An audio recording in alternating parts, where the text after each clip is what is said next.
Well, friend, you look like you're searching for someone. Yes, I'm looking for someone who knows a lot about dreams. Well then, you've met just the right person, friend. I can help you with all your dreams, provided you are willing to pay my price. How much does some dream dust cost? You want to get right to it, Very well then. A pinch of dream dust costs you 30 pieces of gold, friend.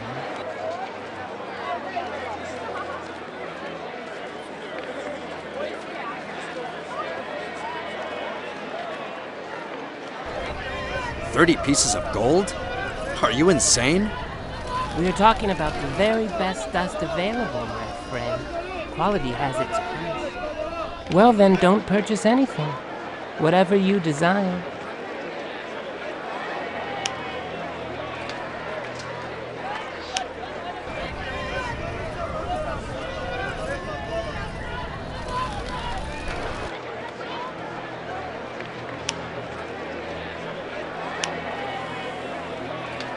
Well, friend, you look like you're searching for someone. Yes, I'm looking for someone who knows a lot about dreams. Well then, you've met just the right person, friend.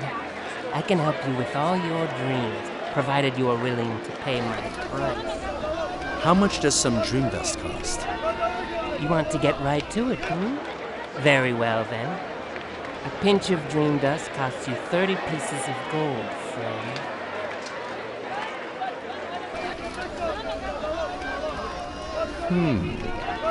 Isn't there a reward being offered for your head worth 50 pieces of gold?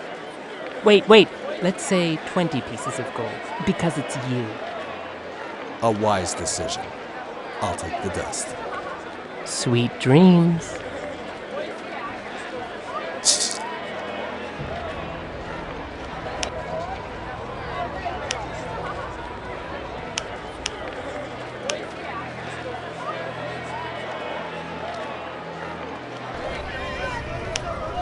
Always keep that in mind, friend. The Emperor is good, the Emperor is wise.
Do you have the ingredients for the dream wine?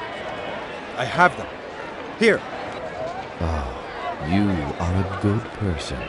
Wait, I am just quickly mixing the wine. Not too much of the sand.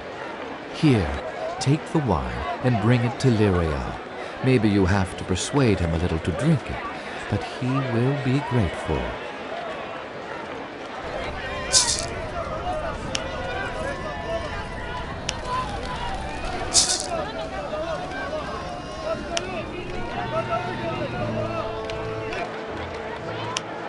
Chains, no power, the mask and trepidation.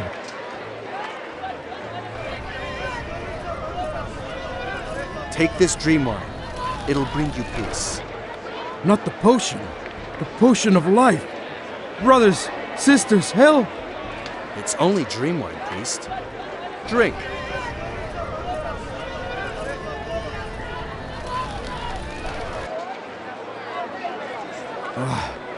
The pain is easing. My mind is clearing up. What a relief. Who are you, friend?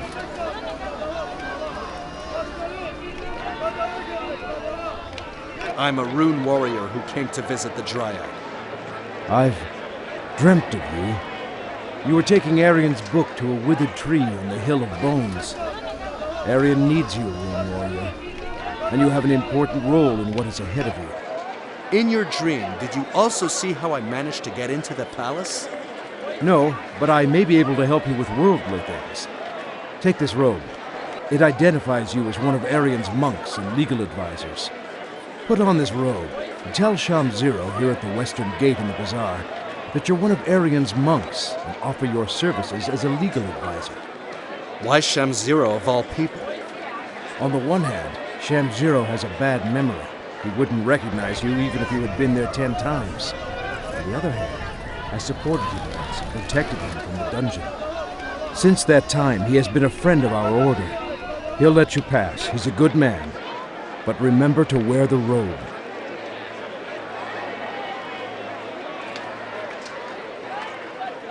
Where did the pain come from? Something horrible must have happened. Usually I spend my days in dialogue with Arion, listening to his wisdom and telling him about the deeds of the peoples. But for the last 2 weeks, pain has taken the place of my god. I see trepidation, a temper. I'm so helpless. I'll go and get more dream wine. These visions are unbearable. Arion wants to tell me something, but I don't understand it. It's enough to drive you to despair. Tell me something about your order. We're the priests of Arion, the god of wisdom and justice. We're the preservers of old scriptures, judges and lawyers.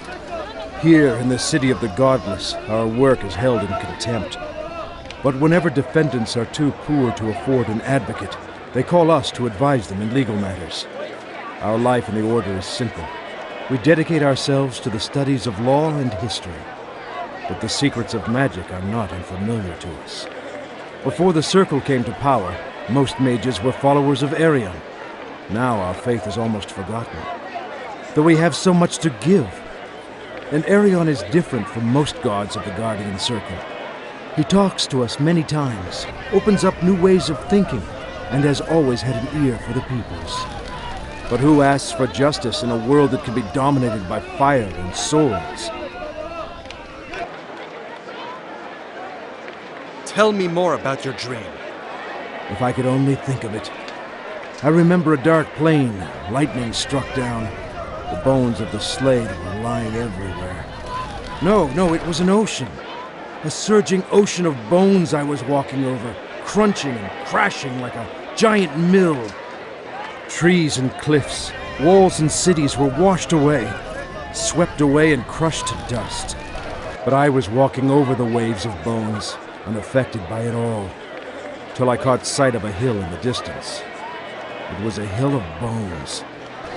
Bones were streaming down from the peak like a cascading lake. The thunder and grinding threatened to smash my mind, but I kept running. I ran up to the source of the horror, and on the peak, I caught sight of 12 gargoyles. The river of bones poured out of their stony mouths, and in their middle sat a 13th, one of pure gold. And a raven was lying in their claws, whose eyes cried tears of blood. Then I saw you, how you were struggling against the gigantic river of bones, trying to get up the hill with a book in your hand. And your destination seemed to be a tree, a single withered tree that still offered protection against the river of bones. But up there, clinging himself to the tree, was a second warrior who was waiting there, holding out his hand to help you. Then the golden gargoyle looked at me, and for a moment I stared into something great, something godlike, but also something cruel. Since that day, I've been haunted by these visions. What do they symbolize? I don't know. But ahead of you is a big challenge. May Arion protect you wherever that challenge may lead you.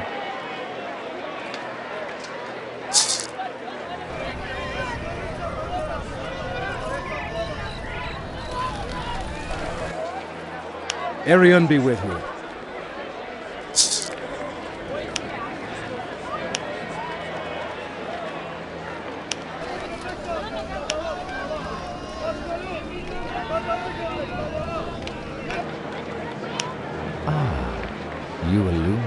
this grove with your presence.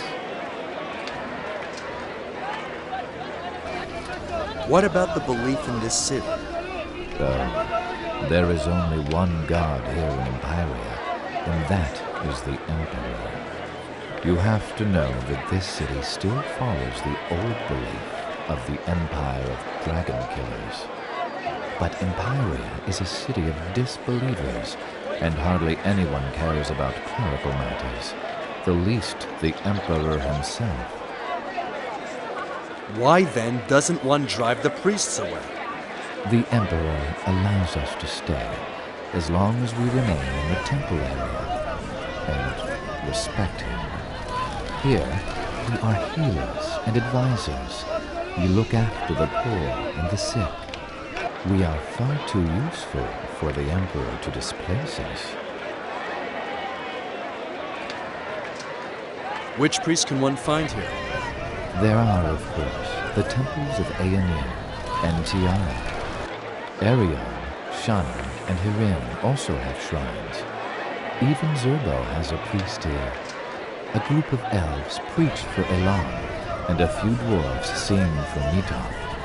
You see, all of the guardians are represented.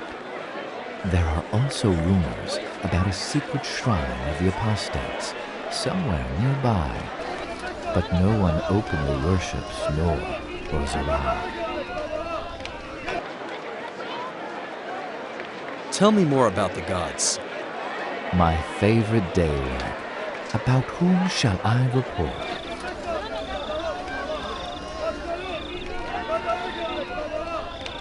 Tell me of the guardians. They are the preservers of our world. They are the race of Aenir, who created our world. He left them behind so that they protect the world from the dark creatures, from the breath of the stars. But he barred them from changing the work of his creation. The nations were to carry their life in their own hands, be it for better or worse. Of which of the guardians shall I tell you? Aenir. Aenir came as a wanderer to our world, which had been transformed into a battlefield by a senseless competition between the powers of the elements. He prostrated the elements and put them under his spell. Then he created solid ground from the seething sea and sowed the seed of life thereon. But when he saw that he couldn't stay, he pulled a sharp rock from the land and stabbed it into his side. His star blood was dripping down and created the Godstones, which ever since have kept the spell on the elements. He sent for his children from over the star sea and ordered them to watch over his creation, while he was looking for rest at distant shores. But he barred them from changing his creation, because the nations should carry their life in their own hands. Then he disappeared over the star sea, and from then on his children protected our world from all ills that may aim at us from the infinite abyss of the stars. One also calls him God the Father, the conqueror of the elements, the wayfarer over the abyss, or the god of the stars. His symbol is the eye or the hand, sometimes also a ship over the star ground. Tiara. Aenir spoke. Tiara, oldest of my children, your home shall be the sun pane, and your fiery dance will give light and warmth to the life without which it will wither. May you never weaken. She is the goddess of the sun and the strength, the dancing flame, the heaven's guardian, also called the golden or radiant. She gives hope, inner strength, zest for life and passion. Her symbol is the gold-blazoned dancer, the sun, and a golden circle. May warriors of the human race worship her. Hirin. Aenir spoke. Herein, you shall be the bringer, who brings them good or evil. You shall escort the souls of the dying into the halls of death, and those of the born into the light. Sleep, death, and dream, but also fortune and health shall be your goods. May they fear and love you at the same time. Herein the rider is the bringer and also the executor of the guardians. He stands for wind and storm, for the course of time and perishability, but also for freedom. One also calls him Soul Bearer, Dream Bringer, Sleep Bringer, or Nightmare. His symbols are the Lonely Horseman, the Sand Glass, a black horse, the wolf or the falcon.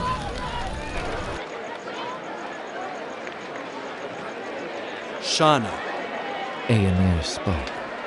Shana, my daughter, you bestow benevolence and gentleness to the world, because in home and family your steady hand will lead the way. Show them the joys of life, work, and of being together. Shana the Weaver stands for trade, family, healing, and gentleness. She is the goddess of the farmers and the workers. Just as Tiara stands for passion, Shana stands for the steady and considerate side of love. One also calls her Mother, the gracious or the gentle hand. Her symbols are the woman at the loom, the oak, a gray cat, or the pigeon. Elen. Aenir spoke. Daughter Elan, walk across the land and look at the power of life. Guard over the wealth of nature, the plants, and the nature of the woods. Give them the water they need for life, and be their friend and guardian. Elan, the Lonesome One, is the goddess of the elves. She stands for nature, the waters, the fog, but also for mystery and wisdom. One also calls her Fog Weaver or Rain Woman. Her symbols are the lonesome woman at the water, the yew tree, a white wolf, or the owl. Nitath. Aenir spoke. Nitoth, your strength shall shape and harden them. You will give them the strength to survive, because this world will not be without dangers. Inside the earth, you shall form their souls in your forge, and give them courage, veracity, willpower, and strength. The dwarves sing to Nitoth the Forger in their stone halls, but also many warriors of other nations call upon him because he stands for hardship, strength, courage, and the art of war. One also calls him World Forger, the Caller, and Former, or Master of the Eternal Forge. His symbols are the armored warrior, hammer and anvil, the bear, moon silver, and steel, as well as the eagle.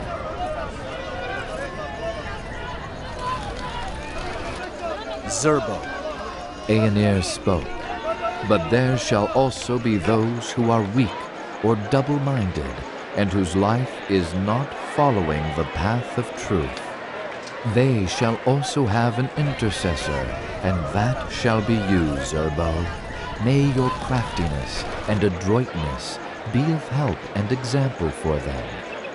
Zerbo the Fiddler is the god of the thieves, but also the merchant, because he stands for cleverness, deceit, and skill, and that is important in both trades. His followers also call him Prince of Rags, Juggler in the Mirror, or the Snow White Fool. His symbols are the fiddler, the swordsman, the black tomcat, the white-haired fool, or the crow. Arion. Aenir spoke, and finally you, Arion, shall be the keeper of their knowledge, because science, research, and magic give the nations a better future. You shall record all their knowledge and produce it in a book, so that I can get to know the story of my creation at the end of time. In the past, almost all mages were followers of Arion, until the Circle depraved the magic. I have the feeling that your history has already set part in his book, friend. One also calls the writer the Just, the keeper of the Archon, or the master of the One Book. His symbols are the writer, Featherkey, the book with the sword, a scale, a man with a gray robe, or the raven. Ah, you illuminate this grave with your presence. Tell me more about the gods. My favorite daywag. About whom shall I report?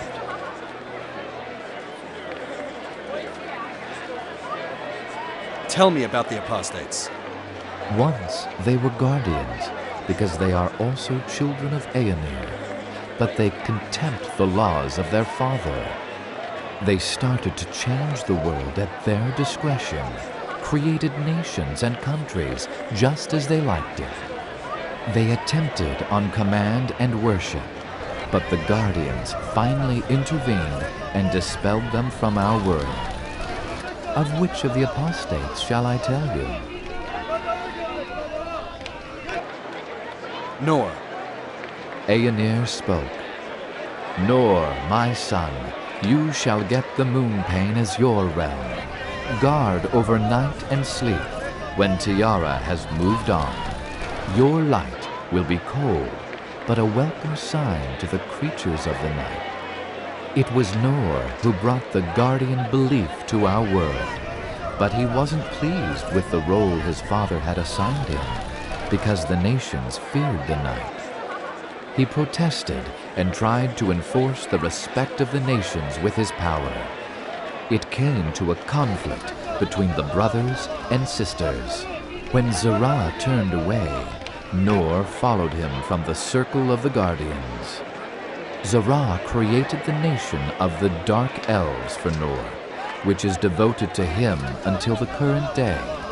For us, he stands for the moon, the night, the cold, the sleep, and the oblivion. But for the Norcane, he is the Silver Weaver, master of the Silver Sickle, the soul-seeing one. His symbols are the moon, a saber warrior, moon silver, salt water, a silver net, and the omnipresent silver spider. Zerah. Aenir spoke. You shall be the keeper of diversity and change, because nothing shall last forever, and change will determine the continents of this world. Your power may give colors to the flowers and diversity to the creatures. But Om was wrathful, because no one loved or worshipped him. He remained the uncalled god, omnipresent but unnoticed. His wrath grew so big that he began to change. The wonderful, multicolored tree in which he was living turned into a distorted black claw of branches, hard as iron. He decided that the world should change according to his complacence, that it was his task to sweep away the old and to create the complacent new. Since no one wanted to worship him, he kidnapped the guises of the nations to the dark jungle of Zu and tortured and contorted them until they corresponded to his ideas. So he created the orcs and trolls. Finally, he formed the Dark Elves as a gift for his armor brother, Nor. His last creation was the Thealdard, a small nation of mighty creatures who were to stay behind as governors of the apostates once these were dispelled by the guardians of Io. The orcs call Zara, because that is how Ohm calls himself, the drinker of the world blood, Iron Root, Claw, or the Dark Storm. His symbols are a 5-membered claw, a black root, a root-like tree without leaves, but also iron and blood.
Stop, neighbor! Warriors are not allowed to enter. How will your merchants ever earn enough gold to live if you, their buyers, stay away from the bazaar? Orders from the Emperor. I am sorry, neighbor. I do not write our laws. No admittance. Move on.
Who are you? I've never seen you around here before. Usually only the gardeners and thieves want to enter this location. You don't look like a gardener to me. That only leaves us with one other option. I will now give you one chance to leave this place alive, but only because I'm having a good day. Now go on, get out of here.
Defense is up.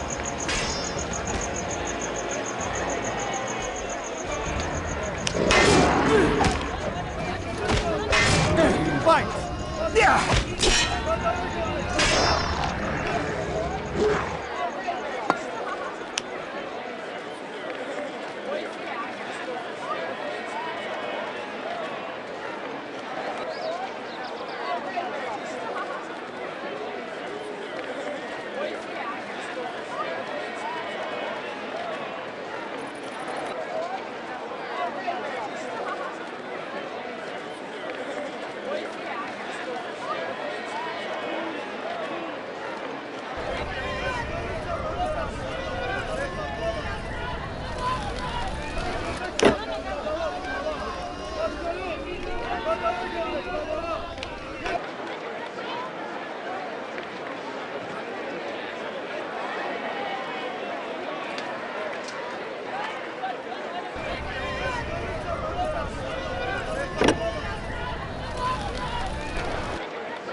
Defense is up.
Sergeant, what does this mean with the gate and the key? Well, what do you think?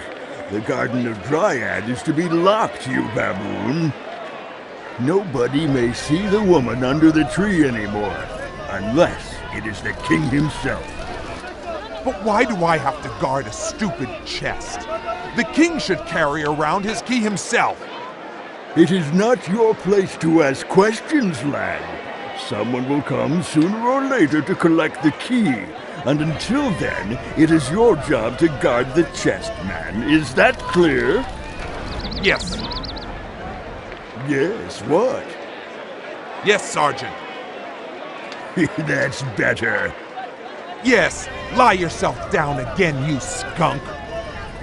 Go to the palace guard, they said. You'll really experience things there, they said. Guarding chests.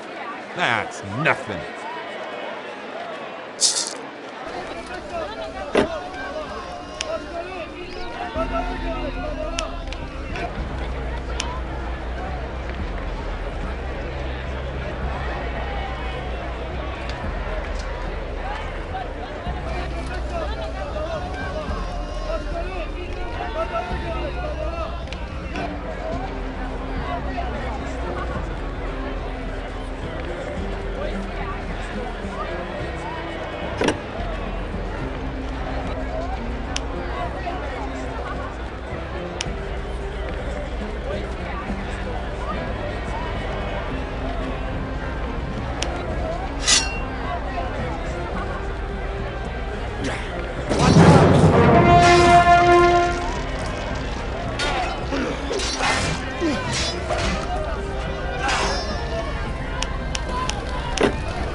You are weak. Your grove is withering. Your power is dwindling. The water is full of poison. It is killing the grove, and me with it. Then come to me. Be my queen at last. I can protect you. You cannot own me, King. The favor of Dryad cannot be forced, and I am tied to this grove. That's nothing. Gardens and plants. I can cover you in gold and jewels. This grove is a reminder of that which Zoo once was. It is more important than the gold of your empire. I don't worry about it, just about you. And soon you will not reject me any longer. The poison is so strong. Gods, even if you have cursed me, help me!